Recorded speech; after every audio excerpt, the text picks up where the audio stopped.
In the heart of the ancient village of Lubasa, nestled between the gnarled roots of the whispering trees, lived a woman named Lusanda. Her home was a modest cottage adorned with vibrant flowers and herbs, the fragrant air tinged with sage and lavender. Lusanda was known as the wise woman of the village, a healer whose deep understanding of nature's secrets drew many to her doorstep. Yet, as much as the villagers sought her counsel, there was an unspoken distance, an invisible wall that separated Lusanda from the companionship she so coveted. Lusanda possessed a gift, an ability to see the interconnectedness of all living things. She could read the whispers of the wind and felt the pulse of the earth beneath her feet. With her long silver hair cascading like the moonlit waterfall, her presence was graceful, reminiscent of the spirits that danced in the twilight. But wisdom often demands sacrifices, and Lusanda had paid the price of solitude. The inhabitants of Lubasa loved her for her insights but feared her for her ethereal aura and the deep knowledge she wielded. Whether they acknowledged it or not, they felt the veil of her wisdom hung heavy in the air, a reminder of their own limitations. Thus, while they would seek her out, they kept her at arm's length, preferring the familiar banter of their trivial concerns over conversations steeped in the profound. One crisp autumn day, as golden leaves danced upon the ground, Lusanda sat beneath an ancient oak tree, the sun filtering through the branches like shards of light. She closed her eyes, letting the sounds of nature wash over her, birds chirping, leaves rustling, and the soft murmur of the nearby stream. It was during these moments of communion with nature that she felt the loneliness clutch at her heart most fiercely. She longed for a friend, someone with whom she could share her thoughts, her dreams, and her knowledge. Yet, the deeper she delved into her own spirituality, the more isolated she felt.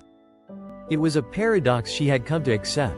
The richer her soul became in wisdom, the poorer her life was in companionship. As twilight began to enfold the world in its silks of indigo and violet, a commotion broke the stillness of the woods. A group of children, laughing and shouting, emerged from the trees, their youthful spirits a stark contrast to Lucia's quiet existence. They were playing a game, darting around the trunks and tumbling over roots, their laughter echoing off the ancient stones. Intrigued, Lusanda watched them, and her heart swelled with a bittersweet longing. She recalled her own childhood, filled with similar joy, before wisdom had cloaked her in solitude. Just then, one of the children, a bright-eyed girl named Lyra, tripped and fell, crying out as she landed on the ground. Lusanda hesitated, her instinct urging her to intervene. The children had often asked her for herbal remedies to soothe their scrapes and bruises, but she knew well enough that children are often hesitant to approach the wise woman. However, she rose from her spot beneath the oak and approached the girl, her heart as open as the spring sky. "Are you all right, dear one?" Lusanda asked, kneeling beside Lyra. The girl's tears ceased, and she looked up with wide eyes, surprise mingled with caution. "I didn't mean to fall," Lyra stammered, brushing dirt from her knees. "I was just playing." "I know," Lusanda replied softly, offering her hand. "It is all part of the journey. Sometimes we must stumble to understand how to rise again." With that, Lusanda helped Lyra to her feet and gently brushed the dirt off her dress. The child's initial fear faded, replaced by curiosity as she gazed at the wise woman with a newfound wonder. "Are you really a healer?" Lyra asked, her voice barely above a whisper. Lusanda smiled warmly. "I heal not only with herbs and potions but also with words and understanding. Would you like to learn?" Lusanda spent the following weeks sharing her knowledge with the children who once feared her. She taught them about the stars and their stories, the woodland herbs that healed wounds, and the importance of listening to nature's whispers. For each lesson, Lusanda found joy blooming within her, an unfamiliar warmth that began to replace her solitude. Word spread throughout Lubasa, drawing more curious souls to Lusanda's teachings. Adults, too, found solace in her words, slowly breaking down the barriers of distance Hay had constructed over the years. The once wise woman who wandered alone found herself encircled by a new community, bound not by fear, but by curiosity and admiration. Through each lesson, Lusanda did not just impart knowledge. She shared the wisdom of connection, that true companionship thrives not in similarity or sameness but in the beauty of shared experience and understanding. As the seasons turned, the transformation of the wise woman was profound.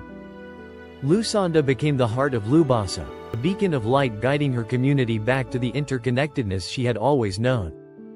In nurturing others, she found friendship blossoming in the most unexpected forms, realizing that sometimes solitude is merely the doorway to a deeper connection.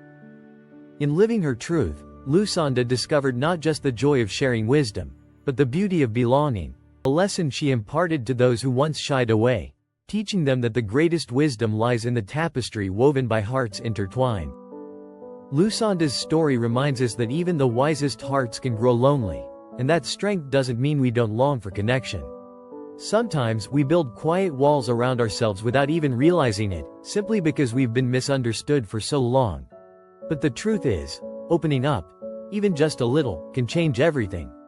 Whether you're someone who feels unseen, or someone who's kept their gifts tucked away, know this: your story matters. Your presence matters. And connection often begins with a single moment of courage, just like Lusanda reaching out to Lyra. So maybe today, reach out. Share a little of your light. You never know who's been waiting to receive it.